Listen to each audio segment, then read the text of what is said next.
When you crawl out from underneath the covers every morning and you sit on the edge of the bed, you have a choice before you. We're wired differently.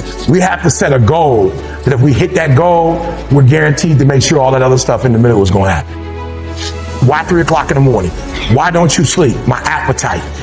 I say, E.T., I want more. I can do more. If I accomplish this without a father, if I accomplish this with my mom being a teenage mom, if I accomplish this as a high school dropout, if I can accomplish these things from this start, now that I'm at this place, knowing what I know now, what can I accomplish? And I want you to think about that. I want you to think about more than just what you're going to do financially, more than what you're going to do in this industry in the next 3 years, right? More than that. What's your appetite? What are you going to do that will ensure that when the alarm clock goes off, that you're already up 10, 20 minutes before your alarm clock goes off? Why? Do the work. Do the fucking work. You've heard me say it before. No alarm clock needed. My passion wakes me up. Listen to me. No alarm clock needed. I can.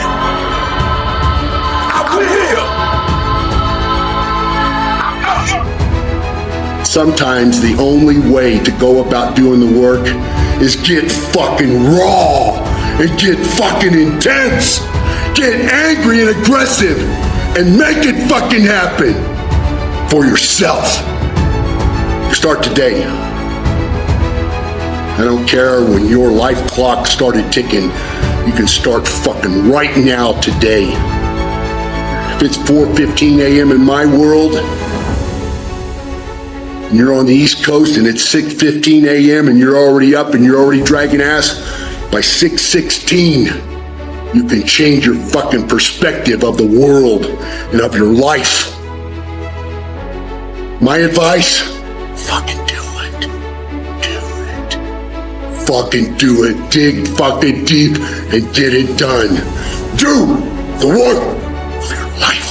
No alarm. I haven't used an alarm clock in over 20 years. What is it? Internally, Eric, I want to be successful. I want to execute. I want to make all my dreams become a reality. I want to do everything I said I'm going to do. So my appetite increases. It gets stronger every year. I want more every year. I want to do more every year. I want to help more every year. I want to be bolder. I want to be better. I want to be stronger every single year. Every single year, your appetite should go up. You should never get settled. You should never get settled. You should never get content. Every single year.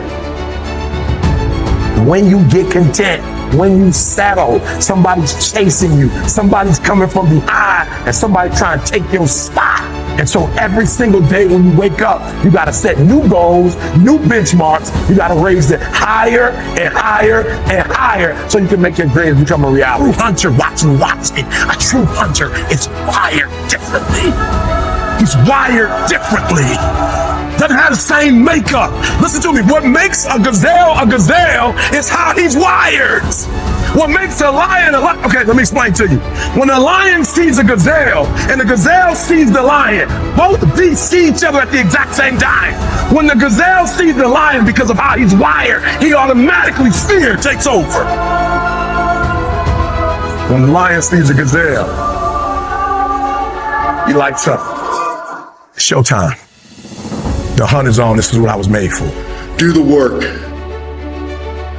Do the fucking work.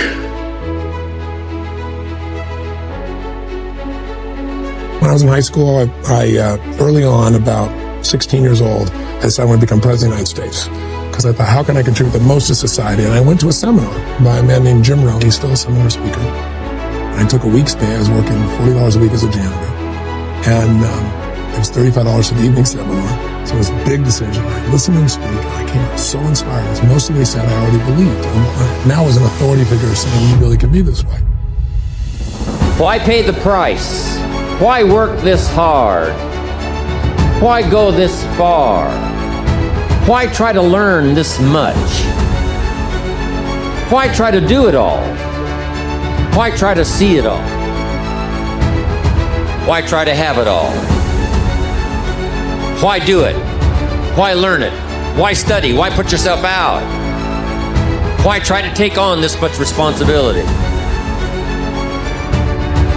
Why develop yourself to the full? Why try to become all that you can possibly become?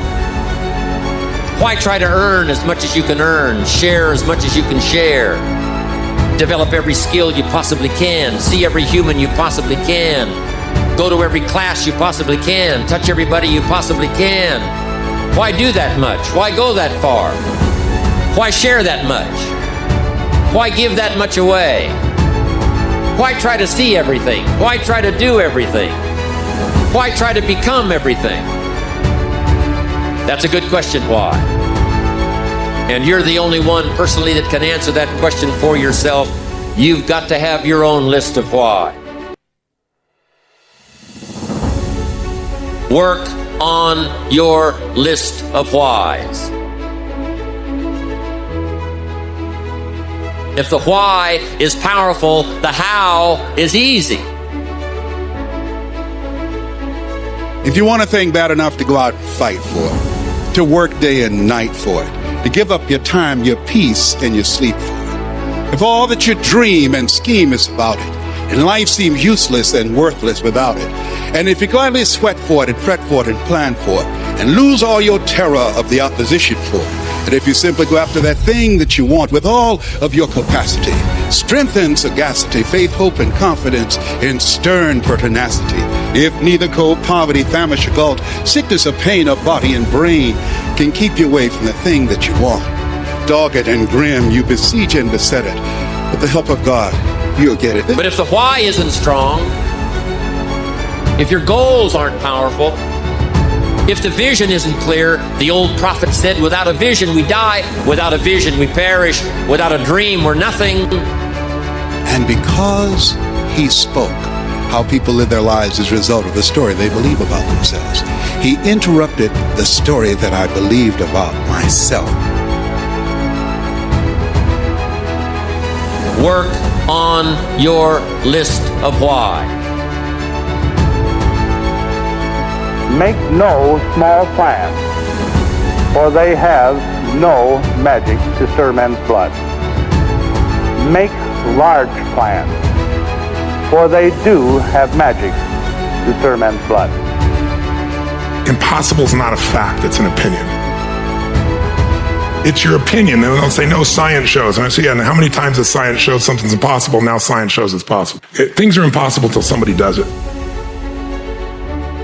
Divorce the story of your limitation and marry the truth of your unlimited capacity, then the whole game changes. Success is born out of luck. It's awareness of mind that takes advantage of that opportunity. You will all be confronted with opportunity. You must take advantage of it. Because if you don't take advantage of your opportunity, you'll never realize your dreams. Whether you want them or not is the irrelevance. You don't know that until you achieve it. But most people have strategies available, or they could get them, or you could create them. But the problem is you got a story. And your story is why it isn't working. And the story is, I've tried everything. If you tried everything, you'd be fit. If you tried everything, you'd be profitable. If you tried everything, you'd be there. But people say it. I was born into a council estate. Getting a job at the Hotel St. George was my passport to escape the world that I was born into, to start a new world. Do I have what it takes? I said to myself, yes. So I started pushing and pushing and pushing and pushing. It's about self-belief at whatever cost.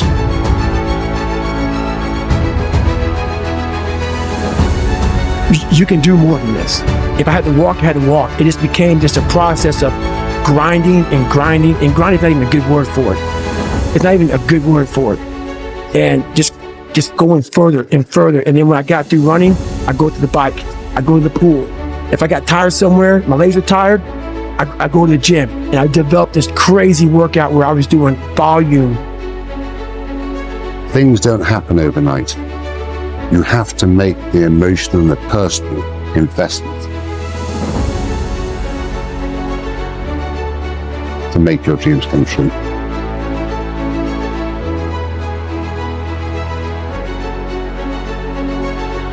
Never throw in the towel. And if I threw in the towel, pick it up.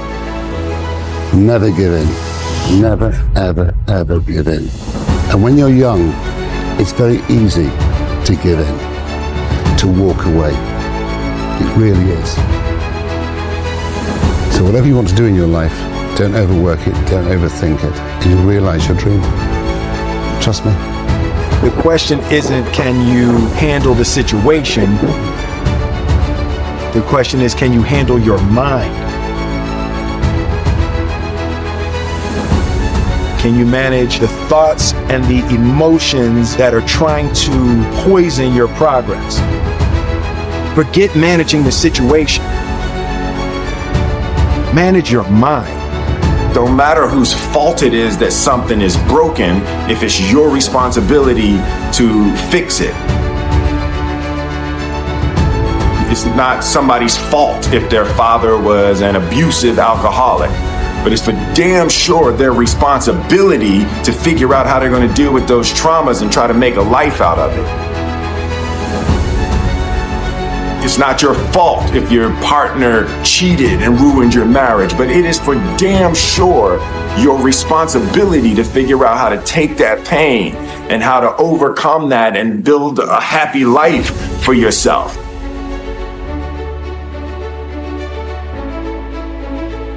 Fault and responsibility do not go together. It sucks, but they don't. When something is somebody's fault, we want them to suffer. We want them punished. We want them to pay. We want it to be their responsibility to fix it, but that's not how it works, especially when it's your heart. Your heart, your life, your happiness is your responsibility and your responsibility alone. Fear. It's not real. The only place that fear can exist is in our thoughts of the future. It is a product of our imagination, causing us to fear things that do not at present and may not ever exist. As long as we're pointing the finger and stuck in whose fault something is, we're jammed and trapped into victim mode. When you're in victim mode, you're stuck in suffering. The road to power is in taking responsibility. Your heart, your life, your happiness is your responsibility and your responsibility alone.